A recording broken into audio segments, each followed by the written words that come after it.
Hello everyone, welcome back to another video on this channel. My name is Kieran, this is Real Talk Football, and today we are doing the match preview for the Chelsea versus Fulham game at Craven Cottage this weekend. I think it's at Craven Cottage. If it isn't, I apologise, I'm not in the loop. If you're new to the channel, you haven't seen these videos before, I advise you to subscribe, that'd be much appreciated.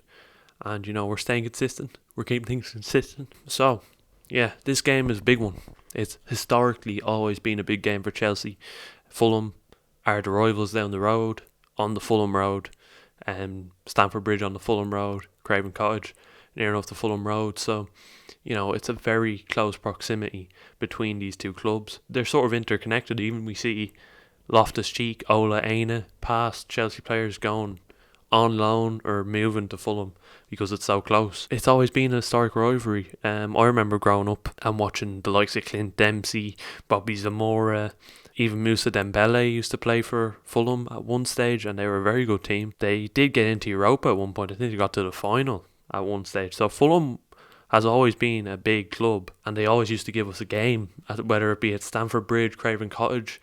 But in recent years, they've fallen off a bit. They've dipped up and down from the Championship back up to the Premier League. So they're a bit of a trampoline club, and Scott Parker's doing a fantastic job at Fulham.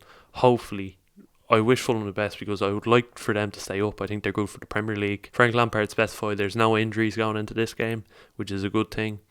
Most of the questions were really stupid, man. Really fucking stupid. No football questions involved in this press conference. Get me in there. Honestly, like stupid journalists asking questions about COVID and not focusing on the football element of the game. Like people trying to get away from COVID at the moment. I was trying to get away from COVID watching this press conference. Something to focus on. Something to get my mind away from it.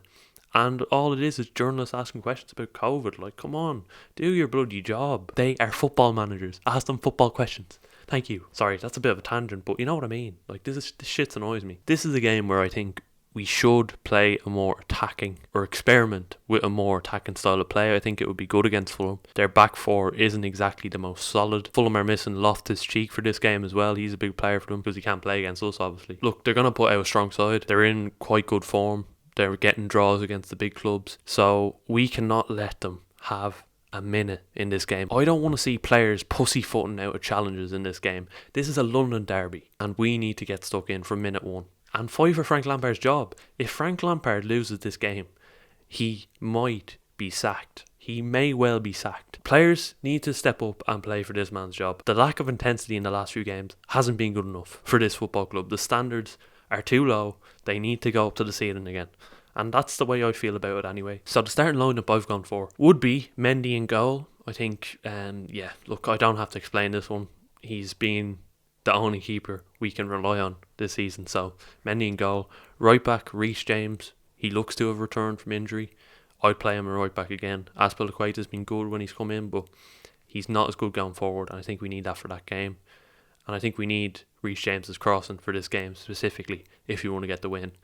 The two centre-backs I've gone for is Zuma and Thiago Silva. I think they've been very solid this season. When Rudiger and Christensen came in, they looked very dodgy and they made me quite nervous and anxious. So I don't want to change that partnership for now. Left back, we are going for Ben Chilwell. I think he's been one of our best performers this season as well, especially going forward. Could improve a bit defensively, but I don't think he's been our worst defender, to be honest. I think he's been decent enough. We can rely on him. And then the CDM role, obviously N'Golo Kante is suspended after the last game. He's picked up too many yellow cards. Naughty N'Golo. No more yellow cards, mate. I would go for midfield two of Mason Mount and Billy Gilmour. I think Billy Gilmour, defensively, was quite solid when he's come in the past. And I understand the argument that these two in midfield could get defensively bypassed. I understand that argument, and physically bypassed as well. So we need to watch out for that. I don't know. Look, you could pay Kovacic maybe beside Billy Gilmour, but I think Billy Gilmour has to start. I think as a DM he's quite decent for a small lad. We've seen him get stuck in the past. He'll get stuck in again. And beside him you could go for either Kovacic or Mason Mount.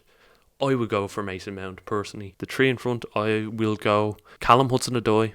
He's been our best performing winger this season, and for the minimal minutes he has played, he's performed absolutely brilliantly, and that's a testament to his character that he's able to come on and make an impression to start more games. Left wing, I've gone for Christian Pulisic. I think he's been another one of our top performers. Obviously not bringing that much of an end product, but that will come. That will come with time.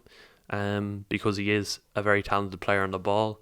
And then the cam position, I've gone for Kai Havertz. I think in the last few games he's looked a bit better. He's letting the ball off quicker, and maybe he's just getting slightly more adjusted to the league. As a young player, it takes a lot of time to do that when they first come into the league. So yeah, I think Kai Havertz has a lot of talent. I think his presence in the box will be needed in this game, considering Reece James will be swinging in them crosses. Chilwell as well has a good left foot. And I've forgotten a player, haven't I? I've forgotten Ziyech. No, I can't leave Ziyech out of the team. Oh, sorry. I've had a dilemma here. Oh, I've gone full retard. I tell you what, we'll leave Christian Pulisic out of this game and give Callum Hudson-Odoi a chance on the left wing. And we'll play Kai Havertz in the middle with Ziyech on the right. And that leaves Timo Werner on the bench. This is the problem. You can't fit all these players into the team. But up front, I will go for Olivier Giroud. And that might be controversial, but I think in every game he's played in, he has offered goals, and that is what we need right now against Fulham. When the game is won, you can start introducing the likes of Werner.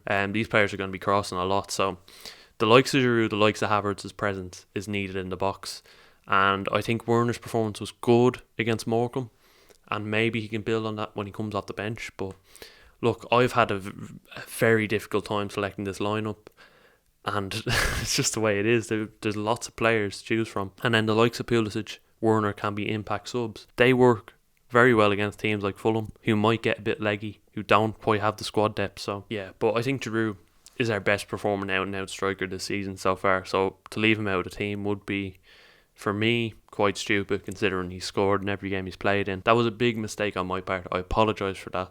I went full retard, and I completely forgot Ziyech existed, to be honest, but I would play Ziyech in this game. And this is the thing Frank Lampard will have tomorrow. He will have a selection dilemma. So many good attacking players to choose from. I hope you enjoyed this video. If you have selection disagreements, put them in the comments. I'm open to them, and let me know what your starting lineup would be. That would be very interesting to hear. I thank you all for watching. If you did enjoy the video, please give it a like. Please subscribe to the YouTube channel. That would mean a lot. And I hope you have a very happy weekend, everyone, and stay safe. Thanks for watching. Peace.